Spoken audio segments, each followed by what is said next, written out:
Ya, halo teman-teman, selamat sore ya. Video ini akan gue upload sore. Jadi gimana nih? Apa kabar teman-teman? Ya, jadi nggak terasa ya bahwa bukan nggak terasa sih, terasa juga marketnya tiba-tiba ambruk, tiba-tiba hancur, ataupun ngedam parah. Dan gue rasa pasti teman-teman yang memang sudah masuk ke dalam dunia kripto dari mungkin tahun 2021 atau 2020 ya, shock gitu ya, cukup kaget bahwa portonya mungkin sekarang teman-teman ada yang minusnya itu hingga 50%, 60%, atau mungkin lebih dari itu. Ya, dan juga kemarin ada banyak sekali kejadian-kejadian dan berita-berita yang tidak kita harapkan terjadi ya dalam dunia kripto, terutama beberapa koin maupun stable coin. Gue rasa teman-teman sudah tahu ya kasusnya. Jadi, gue harap teman-teman bisa apa ya, survive ya. Jangan sampai melakukan hal-hal yang tidak diinginkan atau melakukan seperti bunuh diri ya. Teman-teman yang mentalnya ini kurang kuat ya, kurang siap, mungkin gue hanya bisa menyarankan teman-teman silakan uninstall aplikasi dan walletnya, tinggalkan dulu, jangan buka market, jangan buka sosial media yang berhubungan dengan kripto ya ataupun news-news ya. Jadi melalui video ini kita jatuhnya kayak sharing aja ya. Gue pengen sharing dan ngobrol-ngobrol sama mungkin ada beberapa pertanyaan teman-teman yang teman-teman biasa tanyakan di sosial media Cryptosias ya, Telegram maupun Discord. Biasa pertanyaannya adalah kok apakah kripto baik-baik saja ke depannya? Habis itu kira-kira token atau koin apa aja yang berpotensi yang harus kita serap, dan apakah ini waktu yang tepat untuk membeli atau kita harus tunggu dulu? Ya, biasanya pertanyaan-pertanyaan seperti itu ada gitu ya. Ya, jadi di sini gue akan berbincang-bincang aja, sharing dengan santai. Semoga teman-teman yang mendengarkan video ini bisa dengerin videonya secara full, jadi teman-teman bisa mendapatkan pertimbangan ya. Gue nggak bilang advice ataupun saran, tapi mungkin lebih ke pertimbangkan. Jadi gue rasa teman-teman juga pasti mendapatkan banyak sekali informasi maupun masukan dari berbagai orang-orang ataupun influencer-influencer lainnya gitu. Oke, jadi sekarang kita bahas pertama, gue pengen bahas dari segi market dulu ya. Nah, di sini kan kita bicaranya market secara kripto, tapi tahu nggak kalian atau teman-teman mungkin ada yang nggak masuk ke dalam market lain, seperti saham, reksadana, obligasi, ataupun termasuk usaha ya. Jadi sebenarnya untuk sekarang itu market merah pun nggak cuma kripto. Ya, di sini kita juga bisa lihat bahwa kalau teman-teman berpikir kripto ini terlalu volatile hingga minusnya 80, 90 bahkan lebih, tapi sebenarnya dalam dunia investment produk lain seperti saham pun juga sebenarnya lagi minus-minusnya gitu loh. Kalau kita bisa lihat di sini ada beberapa stok atau saham yang memang minusnya cukup dalam. Contoh Coinbase ya, Netflix dan lain-lainnya. Ya, jadi nggak cuma sekedar kripto doang gitu loh. Mungkin ada orang yang bilang kayak gini, oh enggak kok gue di saham ijo-ijo aja, gue cuan gitu. Nah, tapi pertanyaannya adalah yang cuan ini kan ibaratnya ya lu masuk ke dalam sektor yang memang kebetulan sahamnya itu lagi hijau, atau kebetulan memang dia ini di bidang yang cukup aman gitu loh. Tapi kalau kita lihat dari segi keseluruhan ataupun IHSG misalnya, ya sebenarnya nggak cuma kripto, memang market semua investment produk memang lagi merah-merahnya gitu loh.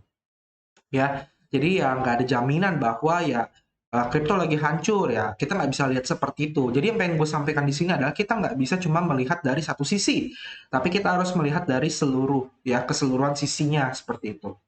Jadi ya oke, habis itu juga ada stable coin. Nah, teman-teman pasti kemarin udah dengerin news atau berita tentang Terra USD atau UST ya, dan juga Luna ya, koin Luna. Jadi sebenarnya memang beberapa waktu lalu kan gue juga sempat positif dan gue suka ya. Jujur aja gue sempat positif, suka dan dukung untuk koin Luna atau Terra Luna dan juga UST.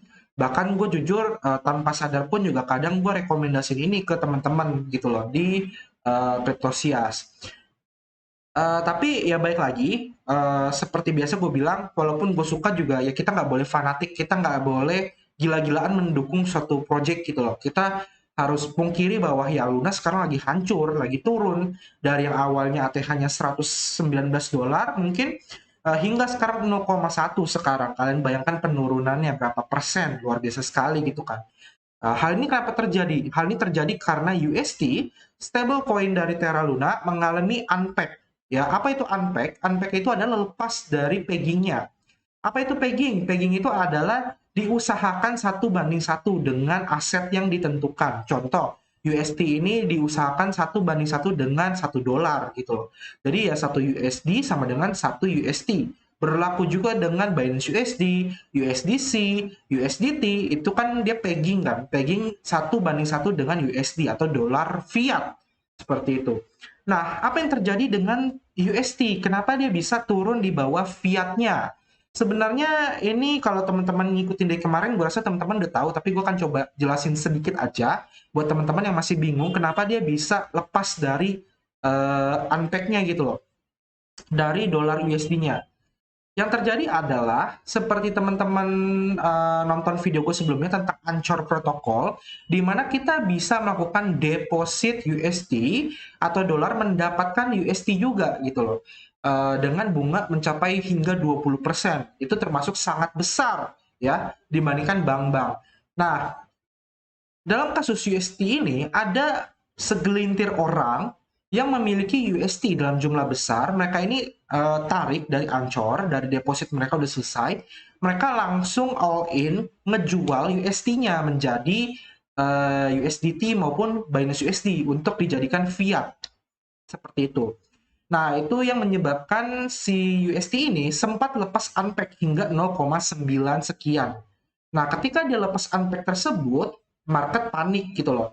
Karena apa market panik? Karena ya sebelum hal ini terjadi, BTC itu sudah ngedam duluan, sudah merah duluan. Jadi ibaratnya BTC itu memang dari awal kan sempat ngedam ya, sempat turun banget, berkali-kali kita kemarin lewatin, dia udah merah. Nah, diperparah dengan kondisi merah ini, orang-orang panik akhirnya ngejual USD-nya juga. Jadi, TVL di Ancol itu berkurang dengan drastis, mereka menarik USD-nya lalu menjual ke market. Akhirnya terjadilah perubahan harga gitu loh, atau unpack tersebut.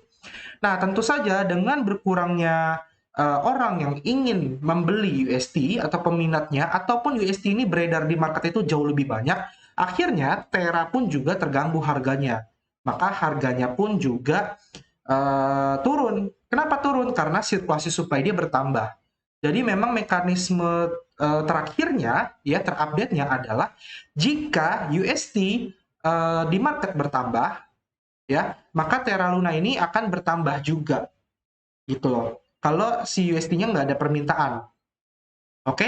Ketika USD ada permintaan, maka Terra Luna akan berkurang, di burn. Jadi ini saling nge-burn gitu loh. Kalau Lunanya ini nambah, USD-nya akan di burn. Tapi kalau USD-nya bertambah, Lunanya akan di burn. Seperti itu, dibolak-balik. Ya, jadi ini mekanisme dari protokol si Terra Luna. Ya bayangkan Terra Luna yang awalnya top 10, USD yang awalnya top 10, sekarang udah turun ranking drastis sekali. Karena ya itu masalahnya. Ya, jadi apakah Terra Luna ini masih bisa terselamatkan? Jawabannya sulit sekali, sangat-sangat sulit. Jadi buat teman-teman yang sudah terlanjur membeli Luna di atas, ya di angka mungkin $100 atau 90 atau 80 atau $50, kalau teman-teman kemarin nggak sempat cut loss, ya mungkin sekarang kalau mau cut loss pun juga bisa dibilang udah nggak bijak gitu loh, karena ya udah terlanjur ya. Kalau di pikiran gue adalah udah terlanjur segini, ya udah kita diemin aja lah sampai jadi abu ibaratnya, udah lepas lah, udah ikhlasin aja gitu ya. Karena ya lu mau cut loss sekarang juga yang nggak ada harganya $0,1 per satu Luna gitu kan. Apakah gue rugi? Yes, gue juga rugi gitu loh. Kalau mau teman-teman mau tanya, porto gue juga minus lumayan. Tapi jujur, gue sebenarnya nggak terlalu pusingin untuk Terra Luna.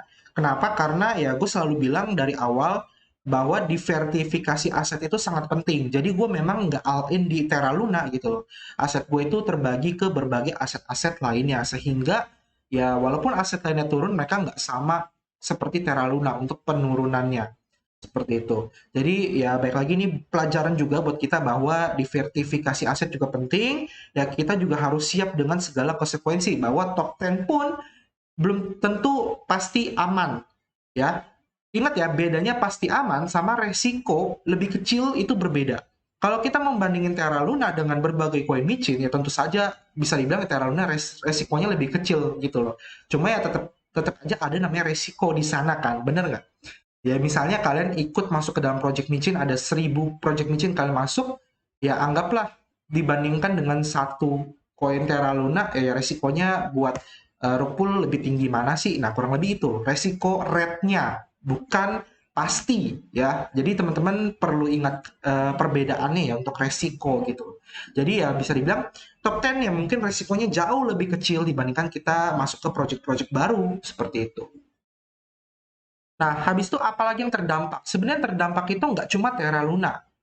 Setelah Terra Luna selesai, ya sudah selesai, sekarang ibaratnya udah finish lah, ya kan? Nah, sekarang dia ini kena ke Tether nih, ke Tether dan juga beberapa stable coin lainnya. Tether pun kalau teman-teman lihat mengalami unpack sekitar $0,96 sekarang. Dan Tether pun langsung sekarang mengambil tindakan, ini ada tweetnya langsung dari Tether.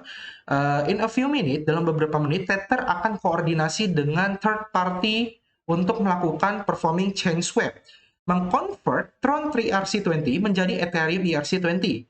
Ya, ada 1 billion USDT dan dari Tron TRC20 itu Avalanche untuk 20 million atau 20 juta USDT. Ya, dari total Tether supply, ya, dan juga dia ini nggak akan berubah jumlah supply-nya. Jadi Tether pun segera mengambil langkah cepat. Kenapa? Karena dia nggak mau kejadian seperti UST dan yang lainnya. Kayak gitu. Jadi memang di sini gua rasa memang sudah ada pihak yang merencanakan, ya. Tapi gua nggak berani sebut pihaknya siapa. Ini konsumsi pribadi aja. Tapi memang kemungkinan besar ini memang ada pihak-pihak yang udah merencanakan hal seperti ini dengan sedemikian rupa gitu loh. Ya, jadi dia dari awalnya itu nggak hancurin Wave ya dari USDN, terus dia kehancurin Terra Luna, dan sekarang mungkin ke USDT. So, apakah stablecoin masih aman atau enggak? Pertanyaannya seperti itu kan. Nah, untuk saat ini, mungkin gue hanya bisa memberikan advice atau saran. Ini baru jatuhnya saran ya. Untuk kalau teman-teman memang masih pengen kepegang stablecoin, mungkin teman-teman bisa lebih aman sedikit dibandingkan yang lain ya. Jadi bukan berarti ini tanpa resiko, masih ada resikonya, tapi mungkin lebih baik, lebih better gitu daripada pilihan-pilihan lainnya. Jadi mungkin gue bisa menyarankan untuk teman-teman lebih pegang ke Binance USD atau BUSD, di mana tentu saja ini di backing oleh exchange nomor 1 di dunia. Kalaupun sampai Binance USD ini sampai, ya udah kita udah nggak bisa percaya kripto lagi, kurang lebih seperti itu, ya kan? Nah, sama yang kedua adalah USDC ya dari Coinbase. Jadi kedua exchange ini kan punya stable-nya sendiri gitu kan, Binance USD dan Coinbase atau USDC gitu. Tapi ya baik lagi saran gue mungkin lebih ke Binance USD ya, karena lebih mudah diakses aja sih oleh kita orang Asia gitu kan. Ya tapi ya teman-teman kalau mau nge-hold USDC juga boleh. Atau kalau memang teman-teman sudah terlalu fear, sudah nggak kuat dengan kripto, ya udah convert semua jadi fiat. Ya kebetulan juga harganya lagi mahal-mahalnya gitu kan. Ya jadi paling itu aja sih yang bisa gue sarankan untuk bagian stable coin. Sisanya gimana kok? Sisanya mungkin teman-teman jauhi dulu aja ya. Sisa yang di luar dari Binance USD dan juga USDT. Oke? Nah, habis itu juga ada yang tadi gue bilang USDN atau Neutrino USD. Ini adalah stablecoin di jaringan blockchain itu Wave. Ya, kalau teman-teman tahu kemarin Wave sempat meningkat tinggi ketika masa perang Rusia dengan negara sebelahnya, ya. Terus mulai koreksi dalam lagi, ya kan Wave ya. Nah, ini adalah stablenya dari si Wave tersebut USDN. Kayak gitu, di angka 0,7 US dollar. Nah, apakah nanti dia akan seperti USD? Ya mungkin ada kemungkinan, tapi nggak, ya baik lagi nggak ada jaminan. Kita nggak tahu, kita nggak bisa prediksi lagi ke depannya seperti apa. Kenapa? Karena ini kita sudah bisa dibilang masuk ke kondisi yang lebih parah daripada crypto winter. Nah, ini nanti gua akan jelaskan di akhir video. Oke? Nah, selain itu, ada beberapa blockchain-blockchain lainnya yang mulai mengadopsi sistem stablecoin seperti ini. Dan tentu saja melihat Terra Luna sudah gagal, USDN juga sudah gagal, ya kita nggak bisa mengharapkan decentralized stablecoin lagi gitu loh. Makanya kenapa tadi gue menyarankan kita masuk ke stablecoin yang USDC dan juga Binance USD, karena kedua ini adalah masih centralized.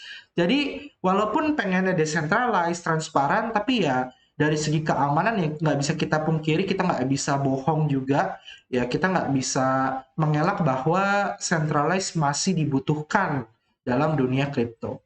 Oke ya.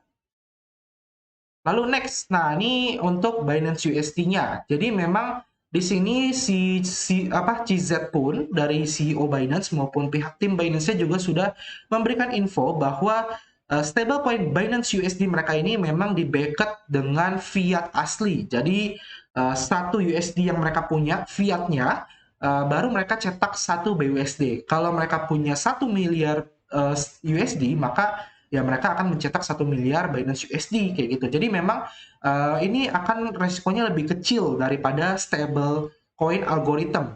Kalau Terra Luna menggunakan sistem stable coin algorithm, bukan di backup dengan USD gitu loh. Nah, kalau ini di backup dengan USD, bukan pakai stable coin algorithm seperti itu. Jadi ya baik lagi, Binance USD dan USDC untuk saat ini. Ingat ya, kita nggak tahu ke depannya seperti apa, tapi ya kita hanya bisa berusaha yang terbaik aja gitu. Oke? Nah, sekarang gue akan bahas dari segi crypto winter. Mungkin buat teman-teman masih banyak yang belum tahu apa itu crypto winter istilahnya, dan juga banyak yang nanya, oh apakah kita sekarang sudah masuk ke dalam tahap crypto winter? Gue akan jelaskan dulu apa itu crypto winter. Crypto winter adalah istilah di dunia kripto untuk menyebut kondisi berkepanjangan ketika berbagai aset kripto mengalami penurunan harga yang signifikan di bawah tren bullish normal. Brian Newworth dari Cointelegraph menyebutkan bahwa istilah crypto winter mulai muncul ketika terjadi bear market berkepanjangan pada tahun 2018 hingga 2019 lalu.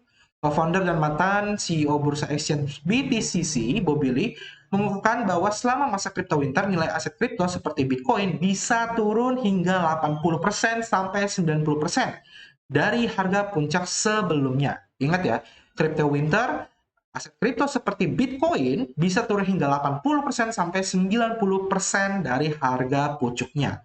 Ya, pertanyaan berapa lama crypto winter berlangsung? Tentu saja butuh waktu yang sangat lama. Ya, bisa 3 tahun, 2 tahun, setahun, ataupun 4 tahun. Kita nggak tahu. Ya, kita hanya bisa berusaha yang terbaik aja gitu. Kalau memang kondisi market, kondisi investor itu atau kontributor memberikan dampak positif, tentu saja ya recovery-nya akan jauh lebih cepat gitu loh. Ya. Nah, tapi banyak banget teman-teman yang nanya apakah memang kita sudah masuk ke dalam crypto winter.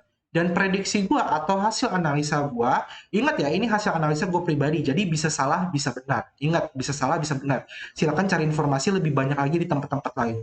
Oke, hasil analisa gua bahwa kita ini memasuki fase yang lebih parah daripada crypto winter. Di sini gue bukan pengen nge-food, bukan pengen nebar fear atau nakut-nakutin teman-teman, tapi di sini gue hanya memberikan fakta atau data. Ya, jadi kita sudah bisa dibilang masuk ke dalam fase yang lebih parah daripada crypto winter. Fase apa itu? Fasenya adalah Black Swan event. Ya, ini adalah fasenya yang jauh lebih parah daripada crypto. Kenapa? Karena crypto winter pada dasarnya itu hanya terjadi dalam dunia crypto aja. Tapi kalau Black Swan event merupakan peristiwa yang tidak terduga, otomatis artinya nggak bisa diprediksi, yang melampaui apa yang biasanya diharapkan dari suatu situasi dan juga memiliki konsekuensi yang berpotensi parah. Nah, peristiwa Black Swan ini dicirikan dengan kejadian yang sangat-sangat langka, dampaknya yang parah dan seringkali memiliki skala yang luas.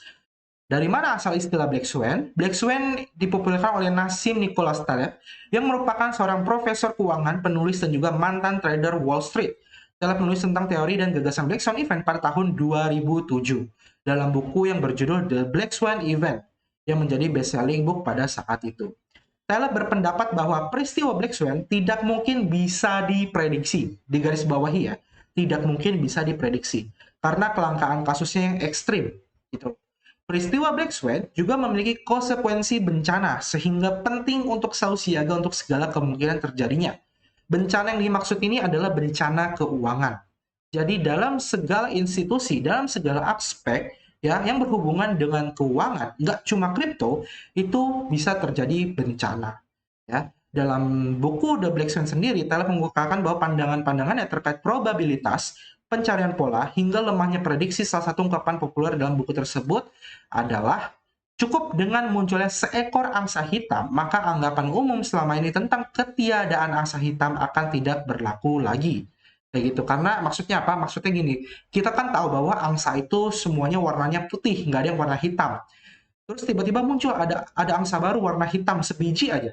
Artinya kan berarti itu mengubah pikiran kita bahwa oh ternyata ada loh angsa warna hitam. Nah itu ya. Jadi kita nggak pernah terpikirkan hal ini akan terjadi atau terprediksi, ya kan? Tiba-tiba ya dalam waktu singkat terjadilah crash seperti itu. Itu yang dimaksud dengan Black Swan event, ya. Jadi ini teman-teman perlu garis bawahi dan perlu tahu. Nah, contohnya apa peristiwa Black Swan yang pernah terjadi? Yang pertama adalah krisis finansial Asia tahun 1997. Kedua adalah pecahnya dot-com bubble tahun 2000. Yang ketiga, bangkrutnya Lehman Brothers tahun 2008.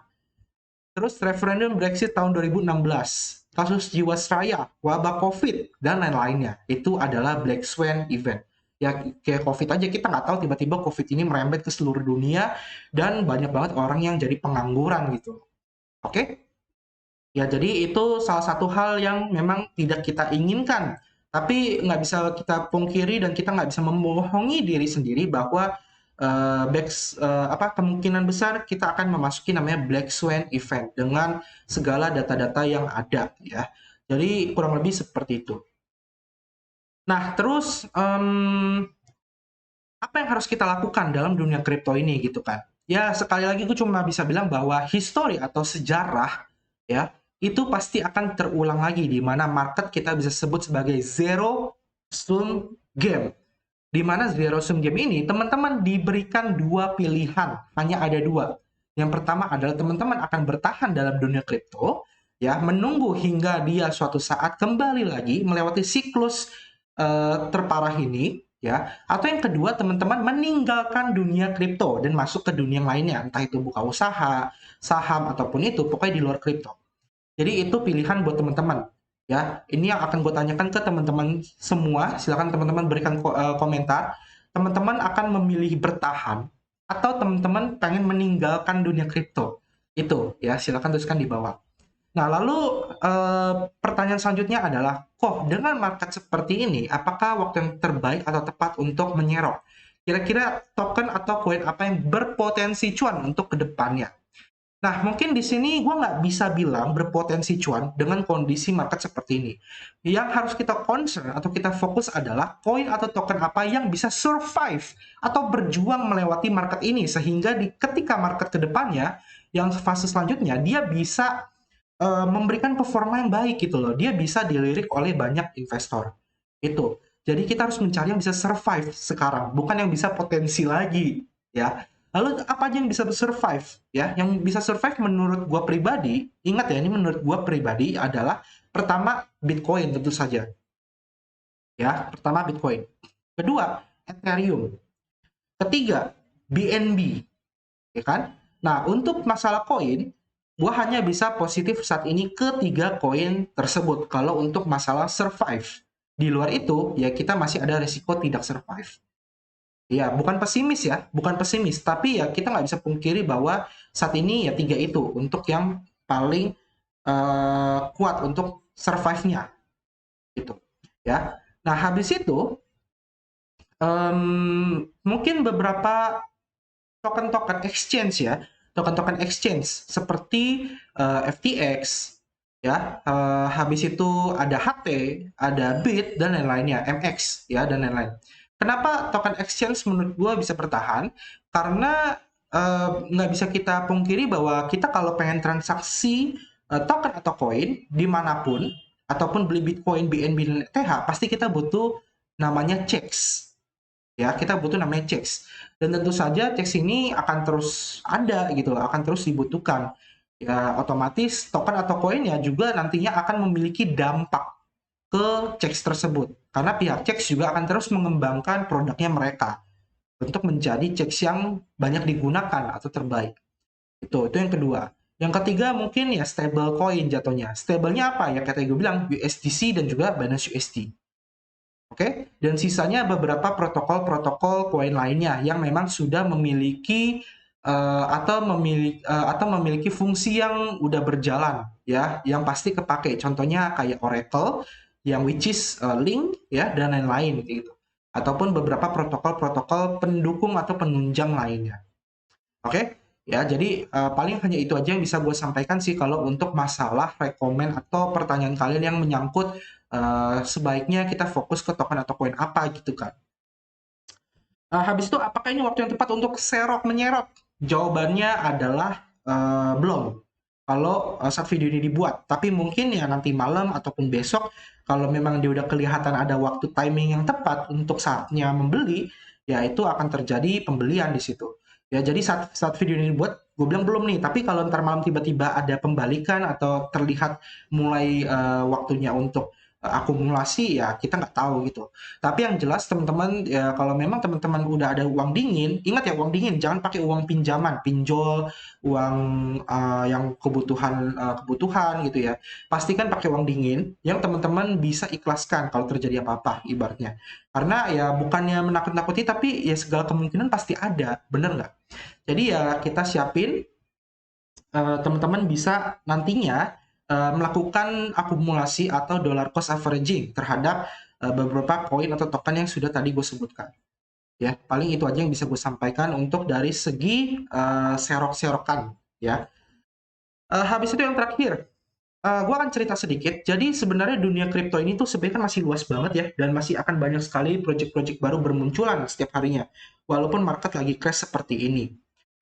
Nah, tanpa sadar, kripto ini tuh sudah menciptakan banyak sekali lapangan pekerjaan baru. Contohnya apa aja? Contohnya ada blockchain development, game development, ya kan? Game development sih sebenarnya udah lama ya, cuma maksudnya marketnya lebih besar gitu loh. Terus metaverse development, uh, habis itu ada community manager ya untuk Discord maupun Telegram dan lain-lainnya. Jadi pekerjaan yang sebelumnya itu nggak ada menjadi ada ketika kripto ini mulai booming beberapa tahun terakhir. Artinya apa? Artinya buat teman-teman yang pengen belajar mengembangkan diri, ya ini adalah kesempatan emas buat teman-teman mendapatkan pekerjaan tersebut, gitu loh. Ya, kenapa gue bilang kesempatan emas? Karena gini, pekerjaan ini tuh lowongannya sangat sangat sangat banyak dan sangat dibutuhkan. Tapi sumber daya manusia atau orang yang bisa melakukan hal tersebut, ya seperti community manager, tentu saja community manager harus ngerti kripto, ngerti cara menaikkan traffic, mengajak orang join grup, ya, memaintain, itu nggak ada. Atau masih sangat sedikit, bukan nggak ada ya, masih sangat sedikit yang bisa. Blockchain development, tentu saja ini udah jelas. Smart contract, bahasa pemrograman baru, dan lain-lain. Itu nggak semua orang bisa. Jadi butuh proses juga. Dan tentu saja orang-orang yang bisa memiliki skill-skill seperti ini akan digaji dengan mahal. Ya gue berani bilang UMR itu bukan apa-apalah. Bisa 2 kali, 3 kali, 4 kali lipat gitu loh. Ya untuk pekerjaan seperti ini. Bahkan mungkin kalian nggak perlu nyari orang, tapi maksudnya kalian nggak perlu menawarkan diri gitu loh. Tapi orang yang akan nyari kalian kalau kalian benar-benar bisa. Misalnya kalian bisa bikin blockchain atau kalian ngerti smart contract, kalian bisa bikin berbagai project, maka orang yang akan mencari kalian, nge-hire kalian, berani gaji mahal kalian. Itu. Jadi ini kesempatan emas juga buat teman-teman yang mungkin saat ini masih pengangguran atau belum punya pekerjaan atau mungkin punya pekerjaan tapi pengen pindah pekerjaan baru, mencari pekerjaan baru, mencari passion baru. Ya mungkin ini kesempatan langka buat teman-teman mengembangkan diri dan masuk ke dalam industri dunia aset kripto. Seperti itu. Oke. Nah, terus pertanyaan terakhir, ini terakhir penutup ya. Ada pertanyaan terus, apa yang harus kita lakukan di bear market ini? Oke, nah kalau kita, gue nggak tahu, tapi kalau gue pribadi, yang akan gue lakukan gue pribadi saat ini, ya dan seterusnya, adalah gue akan fokus belajar, mengasah lebih tajam soft skill, analisa, tokenomics, community management, ya dan lain-lain. Ya, itu yang akan gue fokus untuk saat ini. Dan mengembangkan aktif income tentu saja ya, karena umur masih muda ya, kita harus mengembangkan aktif income kita gitu loh. Nah, pertanyaannya bagaimana dengan teman-teman? Apa yang akan teman-teman lakukan di bear market ini? Ya, jadi sisanya gue serahkan ke teman-teman. Di sini gue hanya sharing. Semoga dengan sharing ini memberikan informasi dan juga membantu teman-teman ya untuk menghadapi bear market ini, dan tentu saja semoga bermanfaat untuk keekonominya teman-teman juga. Oke? Ya, paling sampai sini aja video yang bisa gue sampaikan. Kita ketemu lagi di next video. Sampai jumpa dan terima kasih. Ada kritik, saran, komentar, tuliskan di bawah. Oke? Bye-bye.